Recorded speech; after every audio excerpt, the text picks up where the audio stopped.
Episódio 3 aqui do nosso canal específico para reforma tributária. Você está gostando, está acompanhando, quer sugerir algum tema? Eu estou trazendo temas conforme as pessoas vão me perguntando na outra rede, e aí fiquem à vontade também para sugerir aqui. Acredito que o tema de hoje, que é o split payment, ele tem sido alvo, né, de críticas para quem trabalha, para quem está dentro das administrações tributárias. É algo que é muito valorizado e, se funcionar, vai nos ajudar bastante em relação ao nosso trabalho. Então, vamos ali falar sobre esse querido split payment. Então, vou compartilhar aqui com vocês para a gente poder ficar lado a lado, né, com a apresentação. Eu chamei, né, aqui o split payment da revolução na arrecadação fiscal. O que que seria isso, né?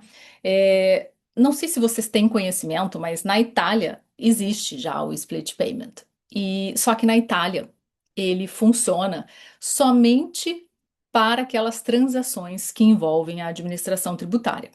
Aqui no Brasil, não. Aqui no Brasil, a ideia é que o split payment, né? Inclusive, se vocês pegarem a Lei Complementar 214, a gente tem ali no artigo 31 a obrigatoriedade, não é, dos prestadores de serviço de pagamento eletrônico de realizarem essa retenção, né, que seria essa, ele usa até a palavra assim de segregar os pagamentos de uma forma automática e fazer, né, o devido recolhimento para o comitê gestor ou para a Receita Federal, né, e também para daí a parte referente ao contribuinte, à empresa, né, que fez a venda.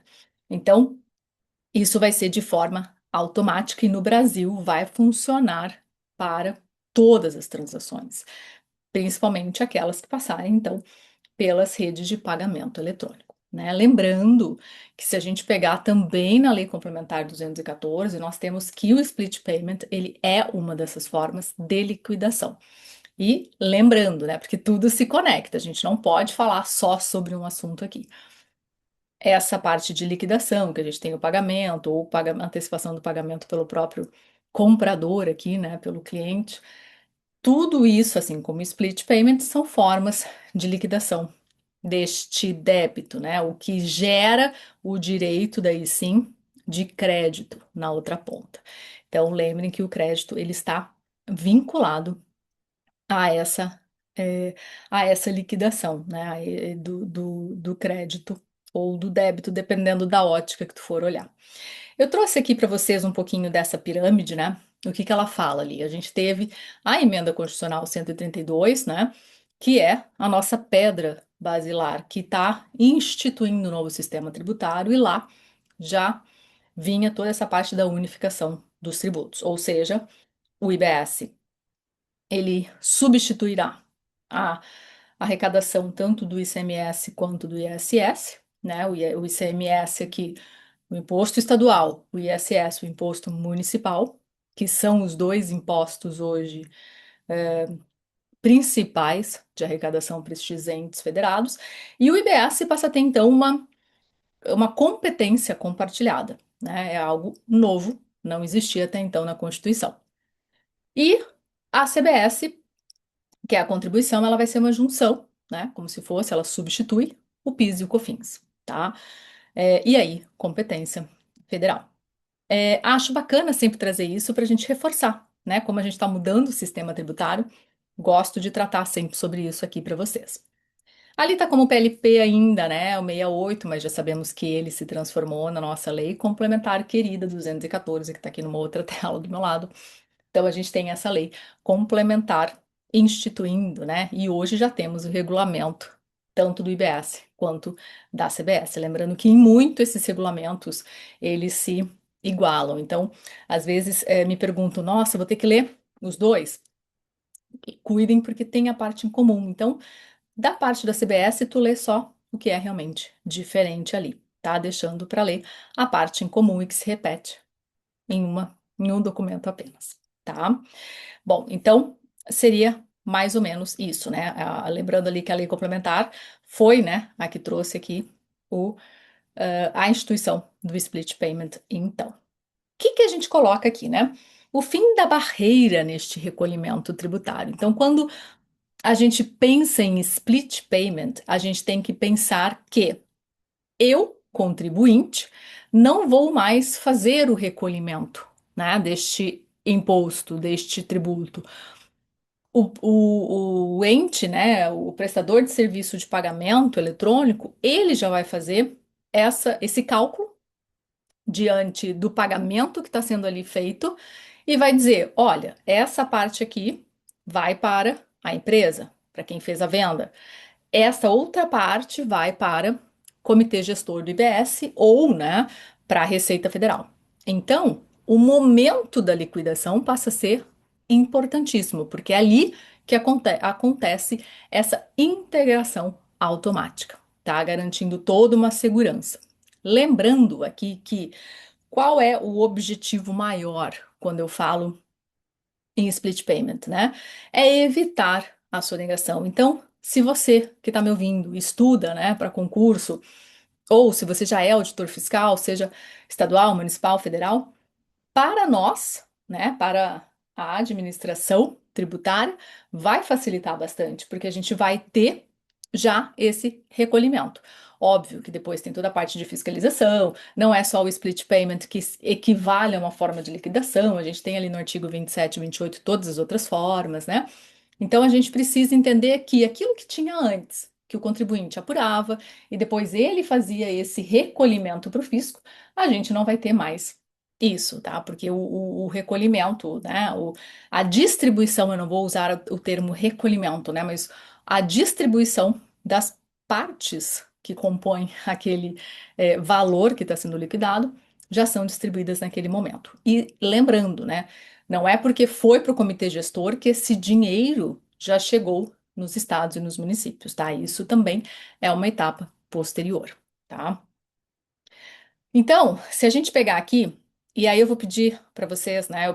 Eu quis usar os mesmos valores, tá? Os mesmos números, então é óbvio que quando a gente fala em IBS é um imposto por fora, e quando a gente falava em ICMS, que é o modelo tradicional ali na tela em prata, seria por dentro o imposto. Então, ignorem o cálculo em si, né? Eu só estou usando o mesmo valor para vocês terem uma ideia. O modelo tradicional que nós temos hoje, no ISS, que daí sim, no imposto, né, também é cobrado ali, é, faz parte, né, daquele preço ali. Mas o valor que você pagava na mercadoria, tá? R$ 1.000. O cliente paga R$ 1.000, vamos supor uma carga tributária aqui de 28, não leva em consideração a questão do por dentro e por fora, tá? Neste minuto. A aula não é sobre, né, o cálculo do imposto, mas a gente tinha o quê? Entre o vendedor receber o valor do cliente e o vendedor separar e pagar este imposto para o fisco, a gente tinha um hiato temporal, né? E esse ato temporal tinha um risco de descumprimento, tá? Ou seja, era muito possível que aqui a gente tivesse um não cumprimento. Ou seja, a empresa recebeu e depois não recolheu, né? E aí a gente tinha todas, às vezes imposto declarado e não recolhido, às vezes a gente tinha o que nem declarado era, as fiscalizações vinham bem pesadas, aí nós tínhamos uma multa muito exacerbada nesses tipos de lançamentos, né? Então, o que se quer evitar com o split payment é isso, que o vendedor faça uma venda, receba por essa venda e não faça o recolhimento ao fisco, tá? Quando a gente olha o lado aqui dourado, né? O lado direito do meu slide, o que que a gente tem? A gente tem uma divisão automática instantânea, ou seja, se eu vendi uma mercadoria por R$ 1.000, e aí aqui no IBS, lembrando, né, que dentro do R$ 1.000 a mercadoria não é 1.000, porque o imposto é por fora, então possivelmente essa mercadoria era menos, vamos supor 720 ali, tá? Tô fazendo o cálculo bem, meia boca, não é assim. Principalmente se a carga é 28% em 720, não seria esse o valor, tá? Mas seria esses valores que estão na sua tela se ele fosse por dentro o imposto. Mas o que que acontece, o que que eu quero que vocês prestem atenção? Quando o cliente pagar, não vai R$ 1.000 para o bolso da empresa, vai 720. Os outros 280 vai para quem? Vai ou para o comitê gestor ou vai para a Receita Federal, entende? Então, isso é muito importante que vocês levem em consideração e vocês precisam entender isso, porque é o algo novo, é o que vem para mudar, vem para modernizar toda a nossa sistemática de arrecadação. E aí, o que que a gente tem, né, de, digamos assim, problemas ou situações que a gente passa a enfrentar? Benefícios do sistema, principalmente para quem? Para o fisco, óbvio, né? Para a erradicação dessa fraude. Ou seja, eu tenho um combate, né, à emissão de notas fiscais falsas e a evasão fiscal. Por quê, né? Porque às vezes o pessoal emitiu umas notas ali, né, e não tinha amparo, né, nenhum, não se tinha pagamento daquilo. E agora não vai poder ser assim, né? Emitiu a nota, não teve pagamento, já temos um problema automaticamente detectado, até porque eu falo muito isso lá na outra rede, os sistemas são interconectados, então a gente tem todo o sistema da apuração, né? Apuração assistida, que também é outro vídeo que o pessoal tem me pedido bastante, eu vou trazer aqui. Nós temos agora o split payment, então tudo que é feito e é lançado é instantâneo, é no momento, né? Então, a gente compara muito aqui, né? O teste que foi feito foi com o Pix super funcionou. Então, e olha a quantidade, né, de informações que eram processadas. Então, isso foi já um teste para isso que estava por vir. Nós temos uma simplificação, né, da compliance no caso do sistema como um todo, ou seja, um fim do cálculo manual, né? Uma redução drástica em burocracias para a empresa, que antes tinha que realmente é, ter aí os seus escritórios de contabilidade para poder fazer todo esse cálculo do imposto envolvido aqui para vocês, né? Não estou dizendo que os contadores não serão mais necessários, muito pelo contrário, né? Todos os sistemas para emissão de nota fiscal, enfim, para controle disso tudo, do que foi liquidado, não foi, dos créditos que agora são apurados de maneira, quando ocorre a liquidação, né? Quando ocorre o efetivo débito, né? A efetivação do débito de fato é que se a gente tem o direito ao crédito, então esse controle todo ele vai precisar ser feito. Empresas pequenas conseguem fazer, principalmente por causa da apuração assistida. Eu quero mostrar o sistema aqui para vocês, o sistema demo que a gente está desenvolvendo depois, num outro vídeo, mas a gente vai ter essa facilidade, né? De uma empresa pequena daqui a pouco acessar e controlar, mas empresas grandes precisam, com certeza, dos escritórios aí para controlarem tudo isso. E aí nós temos aqui a previsibilidade e justiça, né? Ou seja, o Estado ele vai garantir o seu orçamento de uma maneira estável, né?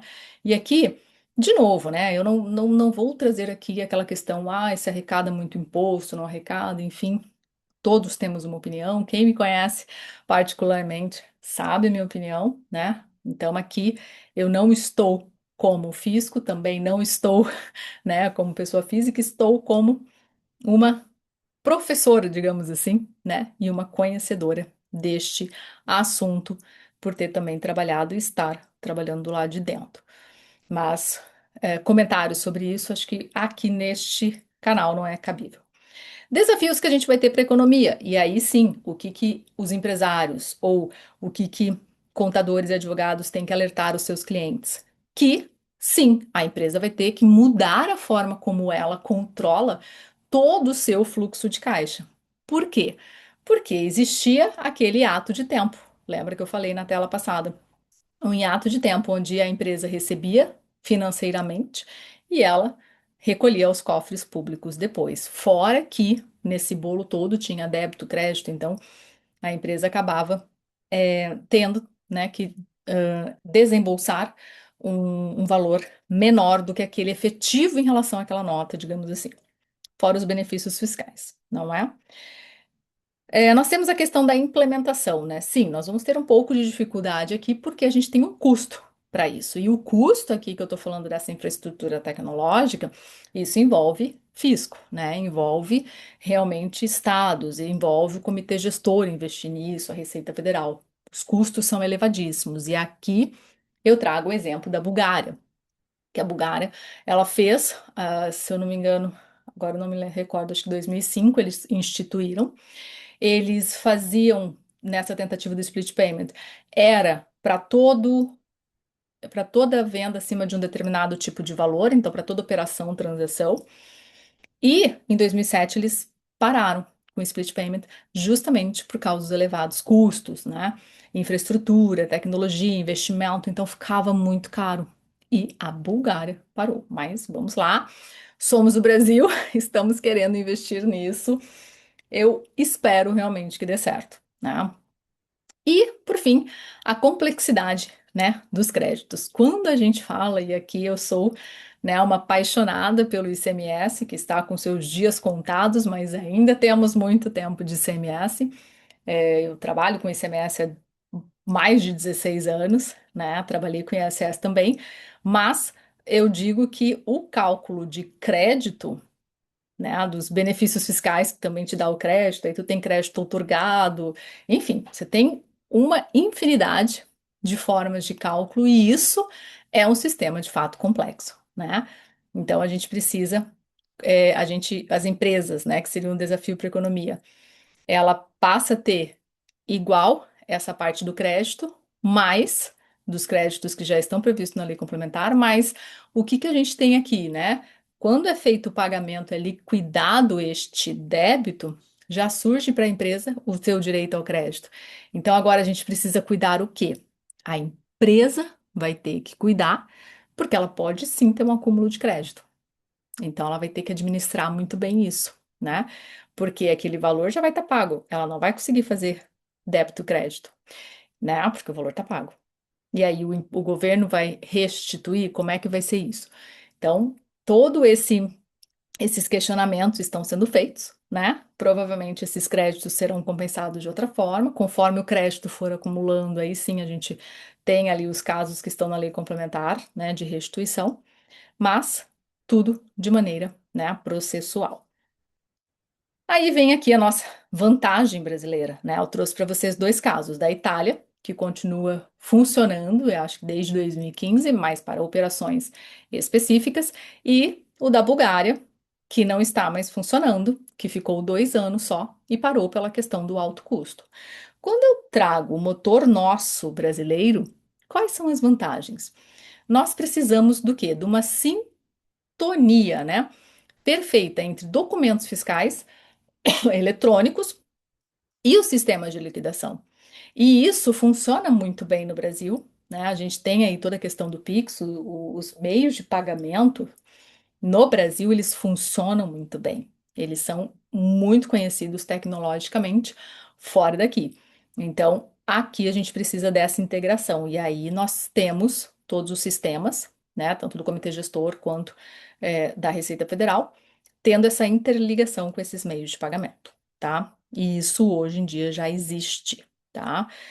Uma infraestrutura nacional. Então, aqui eu trouxe o exemplo do Pix, né? Que ele já está massificado, a gente já tem um sistema robusto funcionando para isso, que facilita a implementação para os fins que se almeja e se deseja. E trouxe lá as lições internacionais, que foram exemplos, que foram estudados, foram pesquisados, né? E principalmente o que falhou, que foi da Bulgária, pela alta complexidade, não só de execução tecnológica, né? Mas como custos. Então, tudo isso foi desenvolvido. E os meios de pagamento aqui, né? As empresas que eu chamo prestadoras de serviço de pagamento eletrônico no Brasil, realmente elas têm uma vantagem muito positiva. E aí, eu trouxe para vocês aqui para encerrar, né? Essa síntese, né? Como que a gente vai se preparar para esta nova realidade? Que muita gente pergunta, tá? Aqui para mim, né? Tipo, como é que fica? A gente já sabe que tivemos aí algumas notícias, né? De que o split payment possivelmente não iria entrar assim para todas as operações, ou não iria entrar, né, a 100% a todo vapor já agora, porque a gente precisa ter esse teste primeiro. Assim como a gente está fazendo teste na apuração, na arrecadação, enfim, todos os sistemas que estão sendo implantados e com as empresas que foram escolhidas para o projeto piloto, e desde o do início do ano ali a gente já está com elas, que elas foram convidadas, né? A gente precisa também fazer esse teste, né, aqui com o split payment. Então, a gente tem um sistema revolucionário de arrecadação e de separação automática. Isso é um novo padrão. Ou seja, eu não tenho mais, eu não passo a ter mais que ter a obrigatoriedade posterior e esse ato para o recolhimento. Não, é um novo padrão automático, tá? Assim como acontece o Pix. Eu mando um Pix para tua conta, sai da minha conta agora. Eu posso programar também esse Pix. Então, a nossa rede toda bancária, enfim, de pagamentos eletrônicos é muito moderna, muito tecnológica. Gestão de liquidez, né? E aí aqui acho que é o pilar central para as empresas. E se tu é contador, se tu é advogado, tu tem que orientar os seus clientes em relação a isso. Eles precisam, né, reestruturar todo o seu fluxo de caixa. E aí tem um tempo para isso, que a gente vai começar com alíquotas ainda pequenas, né, baixas até 2027, 2028, que a gente começa a ter de fato ali uma alíquota um pouco maior, principalmente do IBS, né? Que eu estou pensando em IBS, ãh, em comparação com ICMS e ISS. E por fim, o imperativo tecnológico, que isso a gente acaba tendo sim, né? Então, é, é muito importante que a gente tenha isso em mente, né? Que vocês saibam que o sistema está aí, o sistema está posto, isso vai acontecer. É óbvio que vai ser muito vantajoso e muito positivo para quem trabalha no fisco, né? Mas, claro que vamos continuar tendo todo esse trabalho, porque também vai ter uma fiscalização em cima do que vem do comitê gestor, né? Então, tudo que é feito em relação a notas fiscais que são emitidas para os destinos específicos, a gente precisa controlar. Então, esse é o nosso querido split payment, né? Ele assusta, sim, principalmente porque afeta o fluxo de caixa das empresas. Eu diria assim, este é o principal problema para as empresas, né? E é uma situação que precisa ser já planejada e já inserido, né, nos planejamentos que as empresas forem fazendo em relação ao futuro, ao que vem por aí, tá certo? Esse era o nosso vídeo de hoje. Espero que vocês tenham gostado. Comentem aqui, curtam, compartilhem, né? Isso ajuda, me ajuda a crescer, ajuda a manter aqui sempre esse canal, também falando com vocês. A ideia daqui a pouco a gente ter, ativar um pouco mais a comunidade aqui, quando a gente estiver maior. E aí, principalmente falando das atualizações, né? Porque ano que vem, quando o sistema estiver rodando, né, em 2027, já aí a todo vapor para a CBS, 2028 e 2029 já para a IBS, a gente precisa ter algo que seja mais constante e que traga atualizações. Então, a ideia é que a gente tenha depois uma comunidade ativa aqui, onde a gente venha com atualizações, que eu acho que vão ter muitas, né? Principalmente porque hoje a gente parte de o quê? De jurisprudência, de decisões judiciais, zero em relação a eles, né? Tanto IBS quanto CBS. Mas no futuro a gente vai começar a ter isso, seja através de alterações na lei complementar, ou eventualmente alguma coisa que precise ser melhorado no regulamento, e tem muita coisa que deve ser, né, alterada até o final do ano.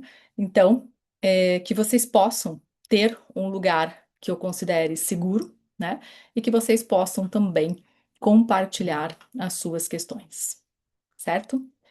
Nos vemos na próxima. Tchau, tchau.